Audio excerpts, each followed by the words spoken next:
Hello, everyone. Welcome to another episode of Connect with HSPC, connecting our network for necessary educational and courageous talks. My name is Andrew. I'll be one of your hosts today. I'm a community resource specialist working at Oakville Public Library, who's the lead agency for the Halton Information Providers, and we maintain the Halton Community Services Directory. It's my passion to share resources with the community so that more people can find help when they're looking for it. I'm usually the one behind the scenes for these webcasts, but I decided to make an appearance today for this special topic that we have. My co-host today is Robert Emery. He's the Early Psychosis Intervention Counselor at ADAPT, which is Halton Alcohol, Drug, and Gambling Assessment, Prevention, and Treatment Services. Robert works with individuals with mental health and addiction issues and teaches mental health first aid.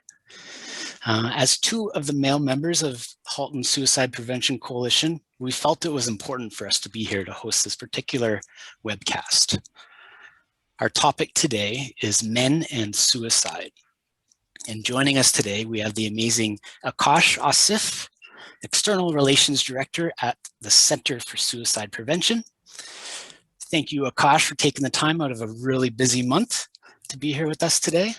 Men and suicide is such an important topic, but not talked about nearly enough. Hello, everyone. Thank you for this opportunity. I'm excited to be here and look forward to our conversation. It's good to see you, Akash and Andrew. Thanks for having me. And really, let's just get right into it. Akash, could you tell us a little bit about the Center of Suicide Prevention? What is it? What does it do? And what is your role there? Yeah, so the Center for Suicide Prevention is an education center based in Calgary, Alberta. And we are a branch of the Canadian Mental Health Association and have been around for over 40 years, quite a while now. And what we do is our work falls into three separate buckets. The first one being information sharing. So we actually have the largest library of suicide-related items in the world within our office. What we do is we take a lot of information and synthesize that information into easy to read formats. Then the second bucket is our workshops. So maybe you've heard of Assist or Safe Talk. We provide those workshops along with others to really equip people to be able to help those who are struggling with thoughts and feelings of suicide. Lastly, through our community engagement, we continue to educate the population, equip the population through whether it's through our run events, whether through our subject matter expertise on various national collaboratives, or through our campaigns. A little bit about myself. I joined the center about 2 years ago after I lost someone to suicide. And I wanted to do something to really support my buddies. And so I am currently the External Relations Director and lead our portfolio for events, partnerships, business development, and community engagement. That's great. That sounds awesome. It sounds, like a much needed resource. And does the Center of Suicide Prevention offer any resources or tools to the community? I've seen the overwhelming amount of research available, but do you offer any other supports to the community? Yeah, no, that's a very good question. As I mentioned, with our library, we are knowledge translators, and we understand that there's a lot of research coming out, and not many people want to read very long articles and journal articles. So what we do is we synthesize those into shorter pieces, right? Things that you can read. So all of those resources on various populations, things that you might be interested are available online for free. So that is something that we do provide to the community as support. As I mentioned, through our workshops, and then lastly, through our community engagement pieces. Like I mentioned, we have our Run for Life, which takes place at the end of September, as well as our Buddy Up campaign. And Buddy Up is focused on men and suicide prevention. So that is our communications campaign. That sounds very interesting. Could you tell me a little bit more about Buddy Up, and sort of what the story is behind it? Absolutely. So Buddy Up is a campaign for men by men. And so what we did is we got a bunch of men together, over 60 guys from various backgrounds, to really help us create something that resonates with guys. And so Buddy Up, the premise of it is that it promotes authentic conversations among men and their buddies. We know that thousands of men die by suicide every year, but it doesn't have to be this way. And knowing how to have a conversation with someone we're worried about can really help make a difference in that person's life. So Buddy Up really focuses on help offering behavior, which means that the campaign targets the community and friends of someone who may be struggling with thoughts of suicide. So we know that at any given time, 1 in 20 individuals may be having thoughts of suicide. What we are doing is we're asking the other 19 to pay attention and provide support, asking men to be courageous enough to have an authentic conversation with a buddy they're worried about. So really, it has two outputs. First of all, Buddy Up has visual characters, right? So you can go onto the website, buddyyup.ca, and you can see various characters that represent different backgrounds. So someone may be dressed up in a suit, someone may be dressed up in kind of a hard hat, or you have a senior in there in the mix. And each one of these characters has their own story. What we're trying to bring in with this is a campaign that's accessible. You may resonate with someone who you see via these personas, or maybe their stories. Maybe there's someone in your life who has a story similar to that. The second output of Buddy Up is a conversation guide. The 4-step guide on how men or anyone can reach out to their buddy who they're worried about and have a conversation. So that in a nutshell is what Buddy Up is. Wow, that sounds amazing. Just to kind of elaborate a little bit about how Buddy Up works, can you talk about how you could be a part of Buddy Up and maybe, to help somebody who might be struggling? Yeah, so every June, we do have our Buddy Up campaign. So the way that it works is that we are looking for champions to help us spread awareness across Canada and beyond. So we currently have over 350 champions. Champions could be individuals or they could be groups. And what they're going to be doing is they can help throughout the month of June, our campaign month. They can help through social media posts. They can help by having authentic conversations, as well as ordering print materials as well. So print materials include posters, with our different characters, with the different personas I mentioned earlier. They include the 4-step guide on how you can help your buddy, a poster around that. But then we also have stickers and air fresheners. And all of these print materials are available for our champions at no cost. It takes 0 cost to become a champion, so we're trying to reduce barriers. But why stickers and air fresheners? They promote conversations. A lot of the times, when you see people with stickers or when you see someone with the air freshener in their vehicle, what that's going to do is someone's going to ask you about it, and it's going to start those conversations. As well as a lot of our guys said, going back to this campaign being for men by men, a lot of the guys said, I'm willing to have a conversation in a vehicle. I'm willing to have a conversation, but it needs to be in an intimate setting, and I don't want to make eye contact. So that's when we said, would you have a conversation in a vehicle? And then they said, yes, that sounds perfect. And so that's where the idea of car air fresheners came in. So really, everything we're trying to do is to promote those authentic conversations. Lastly, in June, we're also trying to engage people. We're encouraging people to complete various activities that promote mental well-being. So you can also participate in the June Buddy Up Challenge, and there's chances to win some pretty awesome prizes there as well. So we are looking for champions. Champions can be anyone, and they can belong to a group or they could be individuals. Amazing. Cool. So we hear so much about male suicide, and that there's a huge issue with male suicide out there in society. Like some of the stats that we've seen produced by you at the Center for Suicide Prevention in Canada in 2019, there was a total of 4,011 suicides, and 3,058 of those were male. So that's 76% of all suicides in Canada. And then out of all of that, 1,169 suicides were men aged 45 to 64. That's 29% of all suicides. We hear that women attempt suicide 4 times more often than men, but men die by suicide 3 times more often than women. And middle-aged men, 40 to 60, die by suicide more than anyone else. Why are these statistics like this? Do you know? Any ideas? Yeah, it is. These numbers are alarming, and really appreciate you bringing them up. I think there's a few reasons for why men are at risk. I'd say one reason is because we're expected to be stoic, right? You know, someone who can really endure pain or hardship without showing our feelings or complaining.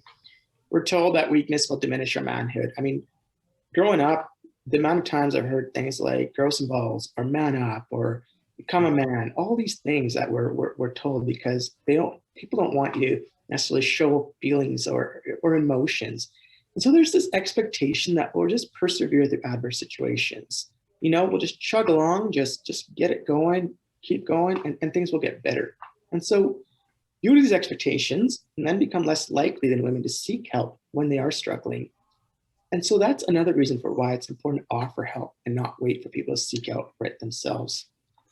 Just Whether, to, yeah, go ahead, go ahead. just to add to that, men who have suicidal ideations often feel completely isolated. They have no sense of connection, community, or belonging. And if you're worrying that someone is having thoughts of suicide, it's so important to be direct and ask, are you thinking of suicide? There is a myth that asking the question can trigger or proliferate thoughts of suicide. That's simply not true. This signals that you care and that you realize they may be considering suicide and that you're ready to talk to them about that.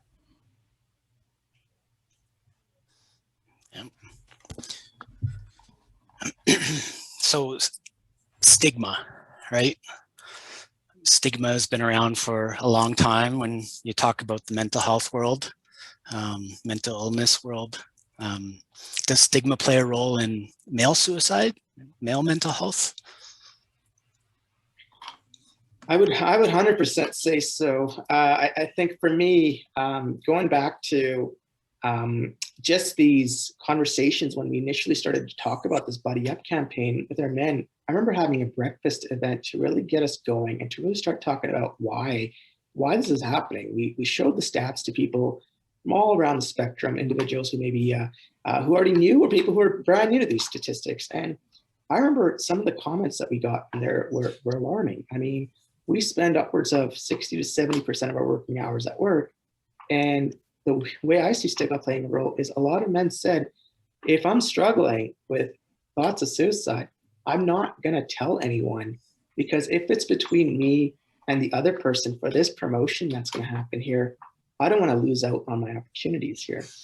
And so I remember just going back and thinking, wow, that there's a lot of work to do. And it needs to happen from all ways and all places around how and what we can do for stigma. Just to add to that, I think we are well aware that men access mental health services significantly less. Men may feel it's weak and unmanly to admit to feelings of despair because it's easier for males to perhaps acknowledge physical symptoms rather than emotional ones. Their mental health problems can go unchecked and undiagnosed. One stat that I felt was alarming is stigma alone prevents 40% of people with anxiety, depression from seeking any type of medical help at all. And one thing that I always mention when teaching mental health first aid is, how many of us, raise your hand, how many of us call in sick to say, hey, you know what, I'm feeling sad today. I'm feeling a little depressed. I wasn't able to sleep. Even if that might be true, more so than not, we're calling in for physical health reasons, even if that's not the truth.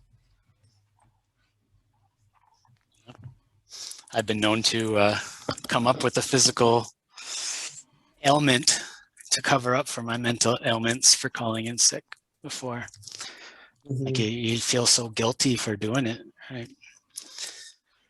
Absolutely. Myself as well. It doesn't feel like it's going to be validated as much as, just saying I have the flu or something like that. Yeah, for sure. So Akash, is there any signs? Are there any signs that are unique to men when it comes to knowing whether they're struggling or not, and whether we should approach someone to offer our support or check in on them? Yeah, I think really there are certainly maybe specific signs that may be more common in men, such as a more risk-taking behavior, is more frequent use of alcohol or drug use. But I think really at the end of the day, it really depends on the individual, and it's up to the rest of us. It's that whole help offering behavior of really identifying and paying attention to any changes in behaviors, right? So whether that's someone who comes to wing nights every Wednesday, and then all of a sudden they haven't shown up for the last couple of times. It's I think a lot of it has to do with those invitations that someone may throw out when they are having those thoughts and feelings of suicide, and it's that behaviors, those changes in behaviors, and I think it's important for everybody else around them to really pay attention, and then start those conversations, right? So choose a comfortable setting. And then when you've chosen a comfortable setting, whether that's over the phone, whether that's texting, whether that's in person, mention what you've noticed directly, right? So, hey, you didn't come for the last few wing nights. Is everything okay? Those are the things that I would say you can do. But I would say certainly there are some specific ones, but I would say overall you should be always paying attention to any changes in behavior. Awesome. Well, it looks like we're out of time. Is there anything that we missed that you wanted to make sure we mentioned today? I think for me, I would just say that Buddy Up is all about having authentic conversations. It's challenging each other to really go and be paying attention, and then showing vulnerability is also important in starting conversations as well. I think that is a key piece that helps me when I talk to my buddies, is telling them how I feel. I know we're currently going through the pandemic. It's not a fun time for many of us. Start that conversation. Let them know, I've been really feeling low this way. And hopefully that starts a conversation and really sparks a better conversation than just a generic, how are you doing? And the person tells you great, and then you move on. So I encourage people to reach out. Gosh, I think this is amazing what, Buddy Up is all about promoting honest conversation, which doesn't happen that often, especially about mental health, and like we talked about and touched on, those ideas that mental health and equals weakness and things like that. This is a good way to challenge that stigma, and it's much needed. Yes, thank you very much, Akash, for everything that you do, and for the Center for Suicide Prevention and everything that they do. It comes in handy, and it gives us that resources and material behind our work to try and improve mental health care in our communities. So thank you very much for everything you do. So that's all the time we have for today for Connect with HSPC. Thank you to my co-host, Robert from ADAPT. You're awesome. Thanks for joining. And special thanks to our guest, Akash from the Center for Suicide Prevention. Awesome to have you. And if you'd like to come back next year, next Buddy Up month, we'd be happy to have you. Sounds great. Thank you for having me. It's been a pleasure. So stay tuned for more episodes as we connect our network for necessary educational and compassionate talks. Take care, everyone.